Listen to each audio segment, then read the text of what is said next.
el consumo de los hogares, la variación de existencias, la formación bruta de capital fijo, que básicamente está compuesto por el sector público y el sector privado, las exportaciones, las importaciones, obviamente la suma de de las 5 primeras variables menos la sexta de las importaciones dará lugar al Producto Interno Bruto. También tengo por acá M1, M2, M3 y M4, que representa la oferta monetaria de grado 1.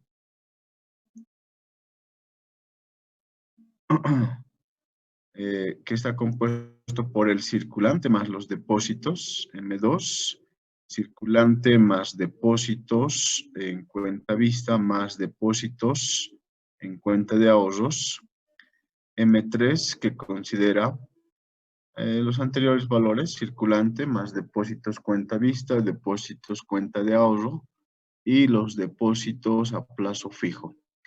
Y M4 que contempla todo lo que es M3 más las letras del tesoro. También tenemos por acá la tasa de interés activa en moneda nacional, activa en moneda extranjera, pasiva en moneda nacional y pasiva en moneda extranjera. Entonces, para tener indicadores mucho más precisos, disponemos de información desde el 98 en forma trimestral hasta el 2019, hasta el cuarto trimestre. Todo está expresado en términos,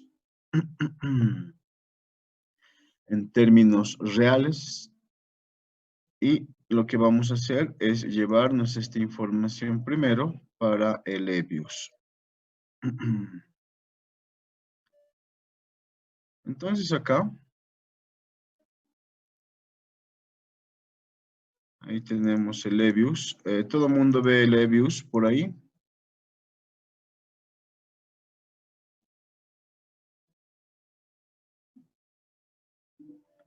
Hola, No, Lice, no se ve nada. Buenos días. buen día. Sí, Lice, se ve. Ve, Ok, Lice. ya, gracias. Entonces, tomamos los datos, acá están los datos, los tengo en Excel. Lo dejo por acá. Ahí tenemos la información como una muestra de lo que vamos a importar. Colocamos siguiente, siguiente, siguiente. Y por acá vamos a escoger la opción de datos con frecuencia regular para series de tiempo, ¿no? ¿Listo? Los datos que tenemos tienen una característica trimestral. Entonces vamos por acá. Quarterly. Acá está. Los datos inician en 1998. Listo. Finalizamos y nos dice el link. Le decimos no. Acá está. Tenemos la información. Veamos, por ejemplo, tengo el Producto Interno Bruto en forma trimestral desde el 98 para adelante, ¿no? Veamos otras variables como las tasas. Acá están mis tasas, tanto activas como pasivas. Y ahí tienen la característica de dichas tasas. Veamos nuestras exportaciones e importaciones. Acá está.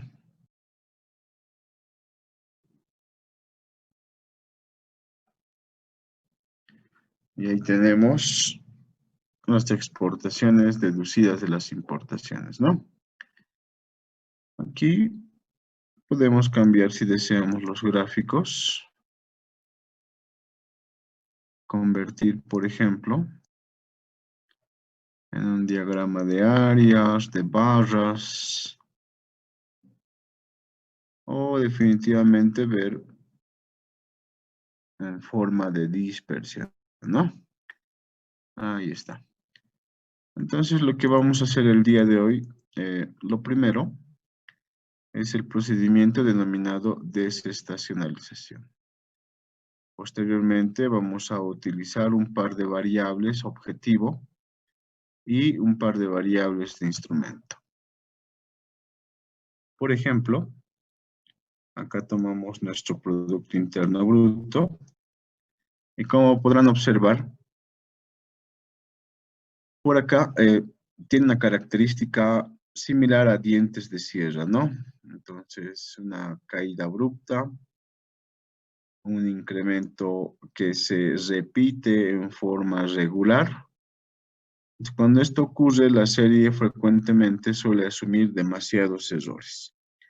Entonces, el procedimiento de desestacionalización consiste en quitar esa característica de la serie.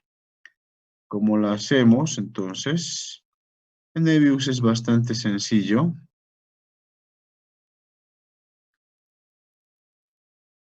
Lo que hacemos es básicamente tomar los procesos, acá está procesos, le pedimos un ajuste estacional y bueno, por ejemplo, en años anteriores había el census X10, 11, 12 y el último es obviamente el census X13.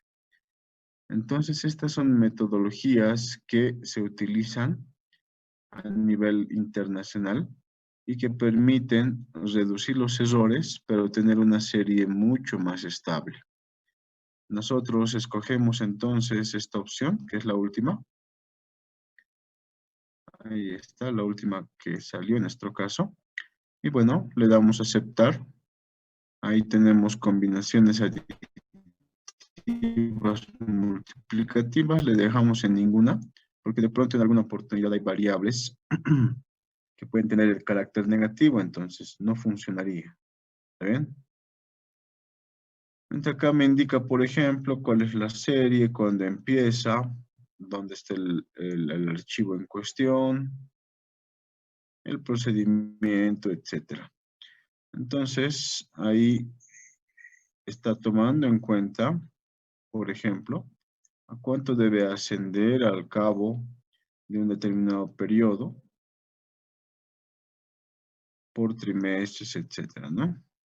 Hace la corrección, acá está la primera corrección en términos porcentuales, una segunda, etcétera. Va haciendo todo el procedimiento para cada una de ellas.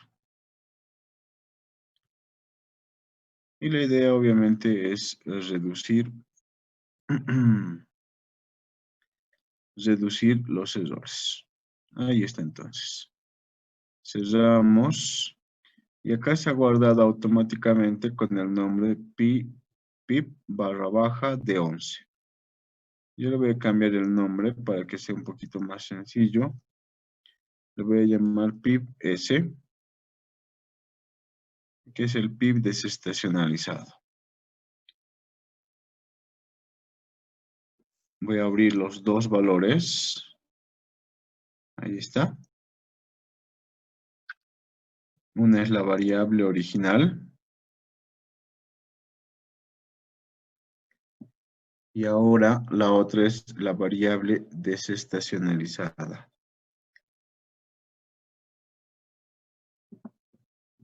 Entonces, nosotros vamos a trabajar con la línea roja porque denota mayor estabilidad. La línea azul por los errores, entonces la vamos a descartar por un instante. Y como verán acá, en el diagrama de cajas, prácticamente las dos variables, la original y la que hemos desestacionalizado, tienen la misma esperanza matemática. Tienen el mismo rango intercuartílico. Pero, si observamos acá el rango total, eso se ha reducido definitivamente. Entonces, eso me va a generar mayor eficiencia. Si tengo una variable con la cual voy a trabajar para fines analíticos. Consideremos ahora, por ejemplo, una segunda variable, que en este caso podría ser nuestro consumo. ¿Está bien? El PIB y el consumo están fuertemente asociados. Veamos inicialmente la forma que tiene. Y como ustedes pueden observar, acá, nuevamente tenemos el problema de la desestacionalización, pero inclusive acá el efecto es mucho mayor que el anterior.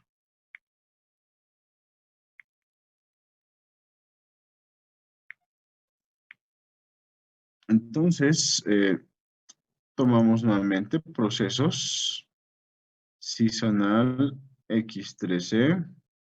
Acá les decía, ¿no? Tengo varias opciones.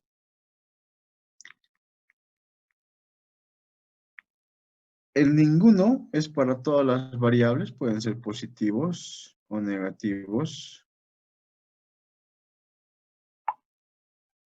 El log la puedo utilizar, pero tengo que asegurarme de que todas las variables sean totalmente positivas. Si un dato, por ejemplo, tiene un valor negativo, no va a funcionar definitivamente. La tercera es la descomposición de Box-Cox. Y acá se puede elevar la potencia 2, 3. Generalmente se trabaja con 1, pero se puede elevar la potencia. Este es un modelo logístico y esta es la búsqueda de un modelo adecuado entre ninguno y el logarítmico, ¿no? Sin embargo, nosotros vamos a escoger ninguno para fines de este trabajo, ¿no? Le damos OK y nuevamente se ha realizado la misma estimación para todos los puntos. Ahí está. Se ha guardado nuevamente con ese proceso de desestacionalización. Observamos los gráficos. Y obviamente trabajar con la línea roja o con la línea azul. La línea azul me oferta una mayor estabilidad a la hora de trabajar con dicha variable. Y continúa teniendo la característica de variable desestacionalizada con estabilidad. Listo, ya tengo mi segunda variable. A esta también le voy a llamar consumo de los hogares desestacionalizado. Muy bien, ya tengo dos variables de objetivo. Entonces, mi objetivo es que el PIB, por ejemplo, tenga un aumento importante y que el consumo, de la misma forma, impulse el crecimiento del PIB. La siguiente variable, en este caso, va a ser nuestra variable instrumental. Por acá, entonces, primero observo, y este es el consumo de gobierno. Nuevamente, tiene esos problemas de estacionalidad. Y se debe básicamente a que estas variables han sido calculadas, han sido estimadas por el INE. Entonces, la metodología que utilizan va a ser básicamente la descomposición por trimestres. Es por eso que tiene esos picos y claramente son visibles.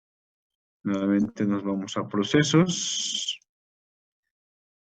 X13, le damos OK. Listo. Y acá ya tenemos la variable nuevamente desestacionalizada, ¿no? Ahí está. Yo tengo entonces una variable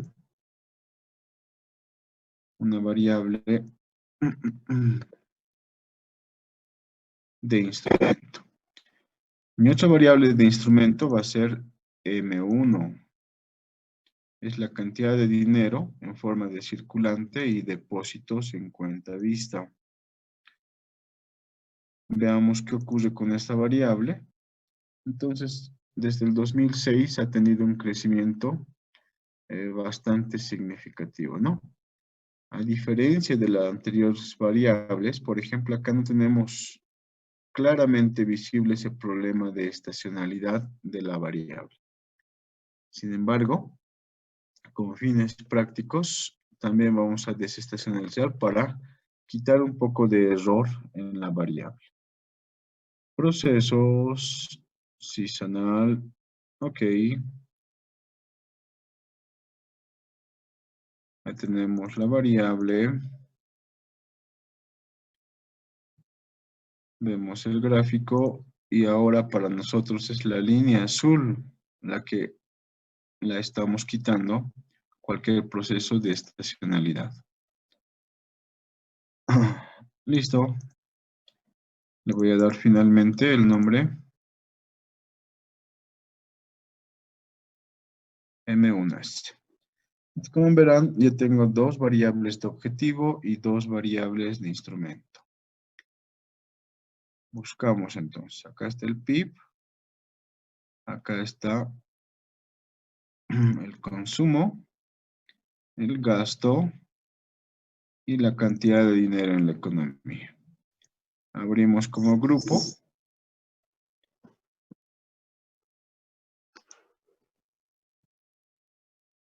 Ahí está. Y tenemos las cuatro variables. 2 de objetivo, 2 de instrumento. Y le hemos quitado cualquier indicio de estacionalidad que pueda existir. Muy bien. Con esto creamos entonces nuestro modelo. En procesos, acá está procesos, le decimos vector autoregresivo. Le puedo dar OK directamente acá. Sin embargo, como les comentaba en anteriores clases, es mejor aplicar logaritmos, ¿está bien? Aplicar logaritmos y derivadas para estandarizar la variable. Y de esa forma, si tenemos una variable en millones de bolivianos, otra tenemos en porcentaje, por ejemplo, otra tenemos en personas, etcétera, vamos a estandarizar las variables. En este caso, todas las variables están en la misma unidad de medida. Sin embargo, con fines de estandarización, primero aplicamos logaritmos. Logaritmo, logaritmo,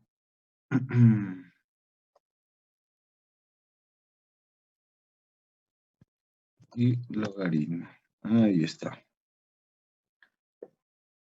Segundo, vamos a aplicar derivadas para obtener tasas de crecimiento. Acá, por ejemplo, el ajuste es bastante alto, pero eso se debe a una condición denominada test de raíz unitaria. Eso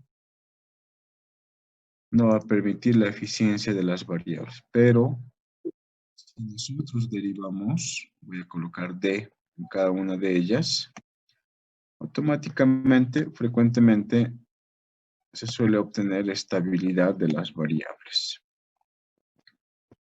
Ahí está. Listo. Ahora sí. El ajuste es reducido, pero es mucho más exacto. Entonces, acá tendríamos nuestro modelo. Vemos la representación. Tal como vimos en anteriores clases, básicamente, como estamos utilizando 4 variables, vamos a calcular 4 modelos. Estamos utilizando 2 rezagos por cada variable. Rezago 1, rezago 2 del PIB, rezago 1, rezago 2 del consumo de los hogares. Y por acá tenemos ya reemplazando todos los parámetros de las 4 ecuaciones. Entonces, una vez que tenemos el modelo, vamos a buscar el modelo adecuado. Para ello, tenemos que hacer algunas pruebas, tal como vimos en anteriores clases. Por ejemplo, calcular las raíces del modelo y que éstas se encuentren dentro del círculo unitario. Para eso escogemos View, escogemos estructura de los rezagos, la que estructure, y el gráfico. Ahí está. Tenemos 4 ecuaciones y cada ecuación tiene 2 rezagos, entonces tenemos 8 raíces en total. Como pueden observar, todas las raíces se encuentran dentro del círculo. Por lo tanto, este modelo, el que acabamos de realizar, sí presenta estabilidad. Si nosotros no hubiéramos corregido el problema de la estacionalidad, posiblemente alguna de estas raíces estaría fuera y de pronto no hay estabilidad en el modelo. Sin embargo, ya tenemos estabilidad. Lo segundo, bueno, para estar completamente seguros, podemos ubicar la tabla. Entonces, los puntitos que acabamos de ver, bueno, acá vamos a hacer un freeze. Ahí está.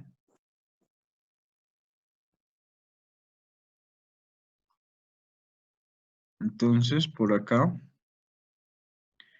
cada puntito, por ejemplo, este puntito de acá, ahí está. Este puntito es un número real, ¿está bien? Y este puntito es 0.70, 0.7, ¿no? Este otro puntito de acá, ahí está, es otro número real, 0.084. Tengo 2 raíces reales más, pero son negativas, que apuesto que vendrían a ser estas 2 de acá. Y las 2 raíces que se encuentran en la parte izquierda, tanto arriba como abajo, son las raíces complejas, ¿no? Y como recordarán, cuando hay números complejos, lo que hacemos es obtener el módulo. Y precisamente acá está el módulo. Buscamos los módulos de todos los valores y nos aseguramos de que todos se encuentren por debajo de la unidad. Y bueno, acá me dice que ninguna de las raíces está fuera del círculo, por lo tanto, sí existe condición de estabilidad. Listo. Entonces, como ya tenemos un modelo estable, podemos pasar a la siguiente etapa, que es generar los impulsos. Le damos un clic en los impulsos. Listo. ¿Cuáles son las variables de impulso? ¿Cuáles son las variables que en este caso son de instrumento? Básicamente los que impulsan será el consumo del gobierno y la cantidad de dinero que se emite en la economía. Consumo y M1 en todo caso. ¿Y dónde queremos ver las respuestas? En las variables de objetivo. Cómo responde el PIB y el consumo de los hogares. Listo, ya tenemos entonces definidas esas variables y le damos a aceptar. Ahí está, entonces. El primer gráfico me indica qué ocurre con el PIB cuando aumenta el consumo de la administración pública. ¿Qué ocurre con el PIB cuando se incrementa la cantidad de dinero? ¿Qué ocurre con el consumo de los hogares cuando aumenta el consumo de la administración pública? ¿Y qué ocurre con los hogares cuando existe un aumento de la cantidad de dinero? Entonces tenemos esos cuatro efectos. Analicemos el primero. Acá, por ejemplo, me indica que el hecho de modificar el gasto en realidad tiene poca incidencia sobre el PIB. Aumentamos el gasto y de pronto el PIB se va a llegar a estabilizar de todas formas. Por lo tanto, su efecto tiene un carácter transitorio, es de muy corto plazo. El día de mañana o el próximo mes el gobierno tiene un aumento en el gasto y de pronto su efecto va a ser reducido sobre el PIB. ¿Qué ocurre cuando el Banco Central emite más dinero? ¿Está bien? ¿Qué ocurre en el PIB? Acá sí su efecto se ve que al cabo de un trimestre es positivo. ¿Está bien? No olviden, acá tenemos trimestres, ¿no? El primer trimestre, el segundo, tercero, cuarto, que representa un año, que va a pasar al cabo de un año.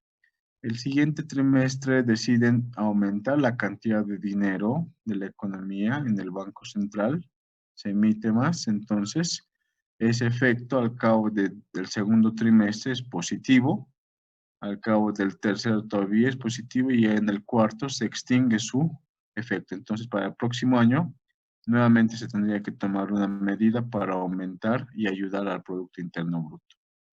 En cambio, en el tema del gasto, su efecto inclusive puede ser contraproducente, me dice. En el primer, segundo trimestre su efecto es prácticamente reducido y en el tercero se ve siendo un efecto positivo, pero luego se tiende a estabilizar. Entonces el efecto prácticamente va a ser nulo. Respecto al consumo de los hogares, nuevamente, por el lado del gasto, se incrementa el gasto y el efecto ahora es positivo en el segundo trimestre, negativo en el tercero, positivo en el cuarto, pero nuevamente tiende a su ruta natural. Su efecto se extingue al cabo de un año. ¿Qué ocurre con la cantidad de dinero? Fíjense acá, ya existe primero un efecto negativo, puede ser una respuesta de las familias. Se incrementa la cantidad de dinero, las familias inicialmente ahorran ese dinero, por lo tanto su efecto sobre el consumo es negativo, y en el tercer trimestre gastan el dinero, ¿no? Entonces, fíjense, este efecto bastante interesante, ¿está bien? Hay mayor dinero en la economía, se ahorra y posteriormente se gasta posteriormente, ¿no? Y luego el efecto también es nulo. Entonces, cuando analizamos este tipo de modelos, precisamente buscamos si el efecto tiende a ser o tiende a tener una característica temporal o transitoria, o definitivamente el efecto es permanente. Por ejemplo, si utilizamos más adelante otra variable que no necesariamente se tenga una característica similar a esta, un impuesto, por ejemplo. De pronto el gobierno decide gravar, qué sé yo, a los jóvenes entre 20 y 30 años. Entonces, ¿cuál será su efecto más adelante? ¿Será temporal o será transitorio? Por ejemplo, imaginemos que de pronto sale una nueva política del sector público y dice, bueno, el gasto en educación es demasiado alto.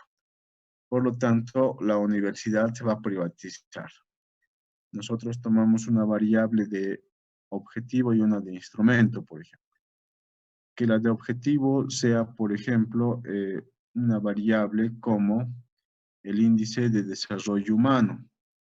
Y la variable de instrumento sea, por ejemplo, el impuesto. O, en este caso, que se va a llegar a privatizar la universidad. Seguramente el efecto va a ser permanente, va a ser un daño importante a la población. Entonces, en ese caso, el efecto podría ser totalmente permanente. Muy bien, ¿alguna consulta?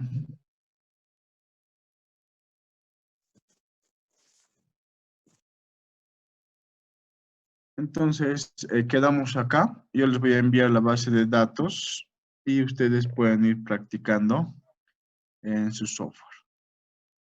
Hasta luego.